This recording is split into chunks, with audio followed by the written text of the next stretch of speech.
Amid NDA hush money allegations, former WWE Chairman and CEO Vince McMahon appears on Friday Night SmackDown last night. We'll talk about his appearance or lack of appearance on SmackDown, plus a huge return in the main event of last night's SmackDown. We'll discuss that too, and we're going to talk about the plans for Cody Rhodes' comeback, possibly later this year or next year. All this and more in today's WWE news.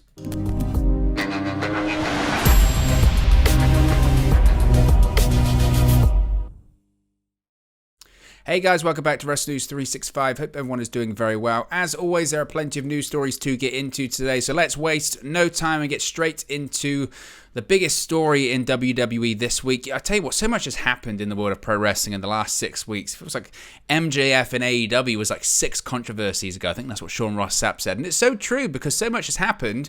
And obviously the biggest story dominating the world of professional wrestling, specifically WWE right now, is the Vince McMahon investigation, the allegations, him stepping back for now as the CEO and chairman of WWE, being replaced by his daughter Stephanie McMahon, being the interim CEO and chairwoman of the company. Now, after the announcement was made yesterday that McMahon was stepping back as CEO and chairman for the time being whilst this investigation into an alleged $3 million hush payment that he was having an affair with a paralegal in WWE, it was then announced that he was going to be appearing on SmackDown last night. Now, a lot of people, myself included, said that can't be a good idea. What's going to happen there? Why would they do that? Surely that's just from a legal perspective, that's got to be a bad thing. How can the board of directors be happy about that? Now, the reason why it happened is because Vince McMahon is still in charge of creative and still in charge of the overall product that you see on WWE television. So even though he's not the chairman or CEO at the moment, he still has the final say. It's more of an optics thing. We'll talk about that in a second. But Vince McMahon was a man of few words during the broadcast of SmackDown. Mere hours after stepping back as the chairman and CEO of the company, Vince McMahon kicked off the episode on Fox. Now, it was interesting because you expected when he was being introduced by the ring announcer to be the chairman of WWE, Mr. McMahon, but it was just Mr. McMahon. And this is his promo, the entirety of his promo, because he did not really say anything. He said, quote, "I'm here to simply remind you about the 4 words that we just saw in what we like to call the WWE signature. Those 4 words are then, now, forever, and the most important one, together. Welcome to SmackDown," McMahon shouted, and then he left. And that was it. That's all he said. That's all he did. And I have some feelings on it because it's very transparent as to what it was. It was a ratings grab. Vince McMahon, Mr. McMahon, WWE was trending on social media all day. Obviously, there were hundreds and hundreds, possibly thousands of articles written about him, the allegations, the investigation, him stepping back. And you know what they thought, or he thought, as still the head of creative, as still the guy that's in charge of what you see on television. He thought, well, I'll go out there. I'll just make an appearance. And they said, what are you going to say? Isn't that bad? From a legal perspective, there are investigations going on. And are the board of directors going to be happy about this? And he's like, I could care less. What I care about is money. What I care about is WWE being successful in terms of the ratings. And guess what? It's better than any storyline we've got going on right now. And that is a crazy thing to say. And it's a very harsh and callous thing to say from his perspective. But it shouldn't come as a shock. As I mentioned about this whole investigation, all of these allegations, none of this should come as a shock. Yes, when him stepping back yesterday, that was wild. But in reality, he's going to be back. And him just using this controversy just to get viewers, that shouldn't come as a shock. And it's not. It's not a shock whatsoever. I was not shocked, actually. When you think about it, WWE has done far worse and exploited far worse for ratings and viewership in the past. They've done it with deaths. They've done it with really serious stuff. They've done it with tragedies. So it shouldn't be shocked that Vince McMahon has these allegations against him and he's being investigated by his own company. And he goes, you know what? I'm going to use that. I'm going to use that so to get ratings. I'm going to use that to make sure people watch the TV program. Now, as with anything, any controversy that Vince McMahon has had throughout his tenure in WWE as the chairman, as the owner, as the CEO, He's not selling it whatsoever. According to a report from PW Insider, McMahon was, quote, in a great mood backstage in SmackDown in Minneapolis. He was joking around despite the weight of allegations that are currently weighing on him. There had been a rumor that Vince McMahon would address the superstars and employees, but the report noted that as of 4 p.m. yesterday, that had not occurred. The report goes on to detail a, quote, weird pre-production meeting with no acknowledgement from Vince, nor were any questions asked about the WWE Board of Directors investigation to him and John Laurinaitis. Some were privately wondering about the number of NDAs that had been discovered. I'm speculating here, but I would suggest it's probably multiple. And as I mentioned, the NDAs go into the millions of dollars figures, but just one that we know about publicly was $3 million. I would suggest it's probably tens of millions of dollars there. Again, that's alleged, of course, as well as how many people knew about beyond the scope of investigation. But even more glaring is that in the pre-production meeting apparently did not cover the planned segments for SmackDown, to the point where some even wondered if it was still part of the show. Of course it was. PW Insider said there was no indication as to what McMahon was going to say because of leaks, and then of course he said nothing. He said absolutely nothing. So McMahon not selling it, people could misconstrue that or look at it in a lot of different ways. Vince McMahon was being investigated and he was indicted by the federal government. He was possibly going to be serving serious jail time in the 1990s. And again, he didn't sell it. Go and watch any shoot interview from anyone that was under a WWE contract in the mid-90s, whether it's Kevin Nash, Shawn Michaels, Triple H, Scott Hall, Sean Waltman, anyone that was there at that period of time, they're always asked, was Vince selling it? And they all say, no, he never does. So him joking around backstage, you could look at it as a couple of different ways. One, either he's really not concerned about the whole thing, which is probably part of it, or two, he's compensating. Why would he show these people that he's worried? Because if he's not worried, I shouldn't be worried. And that's what they're probably thinking. That's what he's probably thinking at this point in time. Now, as far as to what does his future look like, there are some people saying, could he leave the company? As I've mentioned before, people have assumed that McMahon he's Teflon. It's his company. He didn't found it. Of course, he bought it from his father. But anyone, I've said this so many times here the last few days, anyone, irrespective of how much power they hold in any company, can get voted out, especially in a publicly traded company with a board of directors. As the chairman and CEO of the company, he can still get voted out by the board of directors.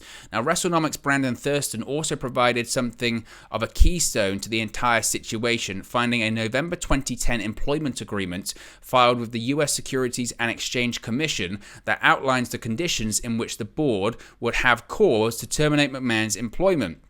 So it goes on to say in section C of the posted segment that is especially important as it refers to, quote, the executive's willful and intentional material misconduct in the performance of his duties or gross negligence of his duties other than due to the executive's disability, including an intentional failure to follow any applicable company policies or directives as a fireable offense. The company's Code of Business Conduct states that, quote, under the Equal Opportunity Employment and Non-Harassment section, strictly prohibits any form of, quote, grant or offer of employment quid pro quo for personal intimacy. And that's the important thing there, is that arguably the thing that is, I think, being investigated the most. People are talking about the payments, and people are talking about the NDAs and all that kind of stuff. Actually, it's probably par for the course in a lot of big companies, and that shouldn't be the case. The thing that can really get McMahon in trouble is that reportedly this woman that he was having an affair with got a bump up in salary. She went from making $100,000 to $2,000 because of this alleged affair.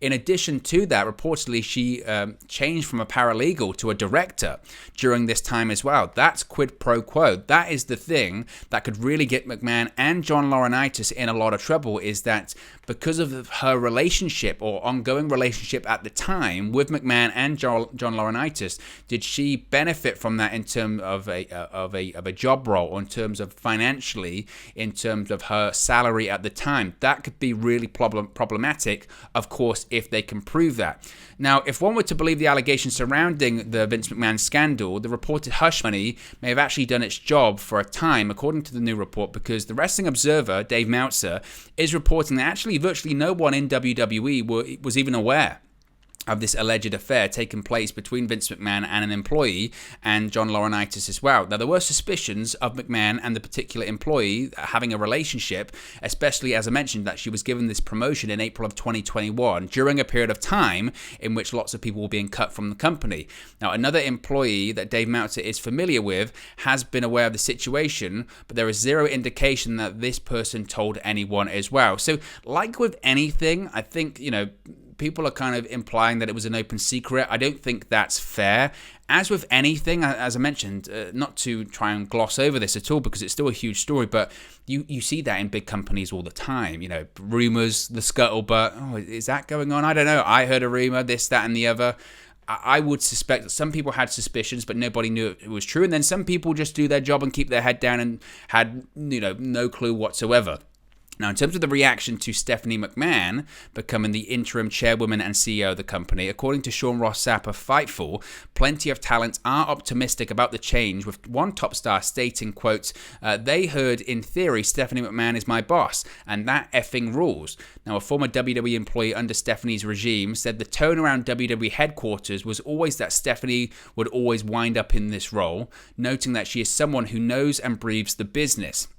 A female talent added another perspective to the move, saying that some of the roster believes that things can only get better at this juncture with Stephanie being in charge. Now, the unnamed talent was also optimistic about the idea that women would be treated better and receive the same level of compensation in comparison to men. However, a different top talent has a less groundbreaking outlook. Quote, I imagine it won't change much, but I love Steph, so that's good. I imagine Vince keeps his position in creative, and once the investigation is over, he'll take back over if he can. And I can kind of, to be honest, I can see the same, really. I think John Laurinaitis is the guy that will resign or be fired or whatever. I think Vince McMahon, whilst he is Teflon, it depends what they find ultimately. If the WWE board of directors find a systemic pattern of behavior, and they do find, as I mentioned previously, this quid pro quo kind of culture in WWE, then that could be something that the board decide to vote Vince McMahon out of. Now, there have been reports also that Stephanie McMahon and Nick Khan don't get on. They don't see eye to eye. If that's a situation, that would go to explain why Stephanie McMahon was being buried when she took her hiatus, because when she took her hiatus, all of these reports came out that she wasn't very good at what she was doing, and that she was underperforming and her hires were bad, and now it kind of looks like that might have come from a Nick Khan perspective, and that might have been Nick Khan kind of jockeying for power as well. That's what we're looking at. This is so Game of Thrones at the moment, in that there's a crack in the leadership, and you've now got people that are vying to get to be the king or queen of WWE, essentially. You've got Nick Khan, who has assumed so much power in WWE over the course of the last couple of years. You've got Stephanie McMahon, that certainly has her supporters, but also detractors in the company. And you've got Vince McMahon, who's trying to cling on to this position of power that he's built up all over these years. The empire is crumbling. Who is going to be the new king or queen, or can the current person on the throne stay there? We don't know. And it just, again, it's very Game of Thrones. Now, when it comes to John Laurinaitis, reportedly, people couldn't really see him at SmackDown last night as well. PW Insider stated that Laurinaitis was not backstage at SmackDown. An initial report from Fightful suggested that Laurinaitis was possibly going to be McMahon's latest scapegoat, and news of Laurinaitis being absent from the program comes while the central figure, as I mentioned in the investigation, is literally running the show, Vince McMahon. Now, an earlier report noted that one source in the company would be happy if Laurinaitis was let go. That tends to be kind of a general consensus, but we'll have to wait and see. Now, his future, Laurinaitis, is reportedly complicated by the Vince McMahon move. As I mentioned, the current maelstrom backstage at WWE, and according to the report by Fightful Select, is that John Laurinaitis is expected to exit the company. Again, whether or not that will happen, I suspect that it will, but it's just another day in this just very, very huge story. And again, I really don't think we've scratched the surface. And this has been bubbling. You think about it. When Stephanie McMahon stepped away and she went on her hiatus to spend time with the family, there were all of these very cryptic reports at the time, weren't there, about there's more to this. There is a lot more to this. And look, we didn't know at the time really what was going on. A lot of people didn't. And maybe there is way, way more to this. And the reports already said that when doing this investigation, they found multiple NDAs. Who knows how far this goes? And it's certainly the biggest threat to Vince McMahon's position of power in WWE since the steroid trial in the 90s. And who knows, this could be the thing that topples him. We'll have to wait and see. Now, speaking of SmackDown last night, I also saw a massive return after the championship main event in that Brock Lesnar is back on WWE television. Brock is back in WWE and ready for revenge on Roman Reigns. During last night's episode of SmackDown, Brock Lesnar made his return to WWE programming and attacked Roman Reigns following Reigns' successful title defense against Riddle. Now, of course, this is the first appearance by Brock since WrestleMania after he lost the WWE Championship to Reigns, in that undisputed WWE Universal Championship unification match. WWE then subsequently announced that Roman Reigns will defend the undisputed WWE Universal Championship against Brock Lesnar. This time, it's going to be in a last man standing match. I actually really like this presentation of Brock Lesnar. I was saying it so many times earlier on this year. This is a breath of fresh air. I love Cowboy Brock. I love Babyface Brock. I think it works. I think he has been a breath of fresh air. I have no interest in seeing Brock Lesnar versus Roman Reigns again. This is WWE panicking because they've got nothing else. They have absolutely nothing else. The original plan was to do Roman Reigns versus Randy Orton. Randy Orton's hurt. That's fine. Going a different direction. We've seen Brock versus Roman, this version, because we've seen Brock versus Roman a million times anyway. Heel Brock versus babyface Roman. The thing that made it, somewhat refreshing last year and earlier this year was that we were in different roles, right? It was heel Roman, babyface Brock, and Paul Heyman was in the corner of Roman Reigns. But we've seen it. We saw it at Crown Jewel. We saw it at WrestleMania. I don't care to see it again. I just don't at this point, because we know who's going to win. Roman Reigns is going to win. And then what? Then what do we do? Because Roman Reigns is facing Drew McIntyre at Clash of the Castle, unless the person that wins the Money in the Bank, which might be Seth Rollins, cashes in and he takes away the WWE Championship. And that's maybe how they, put the title on someone else, because they've got to split the belts, because the idea was that Roman Reigns was going to unify the belts because he was going to be on Raw and SmackDown more often. He's on WWE television less. What an absolute mess that is. So whilst it was great to see Brock back, I have no interest in seeing this match again. And I want to see babyface Brock versus other people. I liked that Brock versus Bobby Lashley happened earlier this year. It was incredibly underwhelming and very, very frustrating because it had really not a lot of build, and the match, the way that happened, it sucked. But okay, then why can't they go back to that? Why can't they do something else? And the reason they can't is because they've got no stars. They don't. They have no stars. That's why Vince McMahon opened the show. Because they can't script television. They can't create stars. Cody Rhodes, we're going to talk about in a second, it's the AEW or the independent version of Cody Rhodes. They couldn't even build that star. That's a massive issue. And the biggest star that they've spent all of this time building in Roman Reigns has a Brock Lesnar contract now. And good for him, because he's smart. I was thinking about this the other day. He's genius. He realized, actually, I'm the biggest thing they've got. If I decide to leave tomorrow, they're in trouble. I can ask for anything I want. And he did, and he got it. And it's WWE's fault.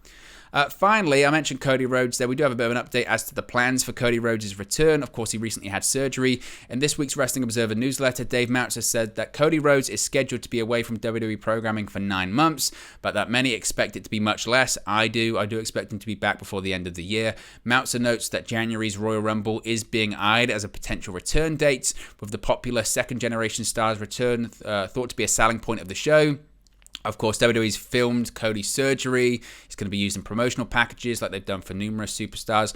But what is interesting is that Meltzer said that they're going to try and book it in a similar vein to Triple H's return in 2002 when he came back. Big ovation, won the Royal Rumble. You would certainly say Cody's got to be a favorite for the Royal Rumble. But as I mentioned, I think he's going to be coming back quite a lot sooner. And we'll have to wait and see what happens when it comes to Cody Rhodes. But certainly, again, it's a massive blow because he's one of the biggest...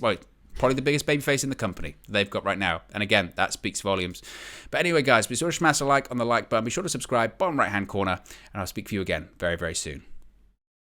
Hey guys, thank you for watching, listening, streaming, or however you come across this video today. Be sure to click on the video on the right there to watch our next video, or click the bottom there to subscribe, or the bottom right-hand corner. Thank you very much, and I'll speak to you again very soon.